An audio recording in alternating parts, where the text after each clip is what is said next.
Hei, olen Timo Saari, olen Respekta Oy:llä avainasiakaspäällikkö.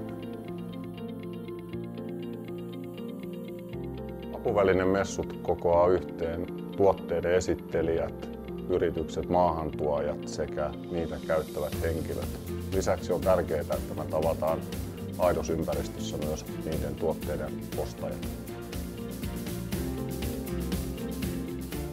Respektalle on tärkeää tuoda alalle uusia tuotteita ja messut on oiva paikka esitellä niitä meidän asiakkaille. Lisäksi on hyvä paikka tavata päämiehiä, esitellä suomalaista asiakaskuntaa sekä muita toimijoita. Apuvälinemessut on ollut meille erittäin hyvä paikka. Ollaan saatu siellä useita tuhansia kontakteja, ollaan kerätty asiakkaiden tietoja ja saatu näyttää niitä tuotteita, mitä me ollaan haluttu just sille kohderyhmälle, mikä meillä on ollut tarkoituskin.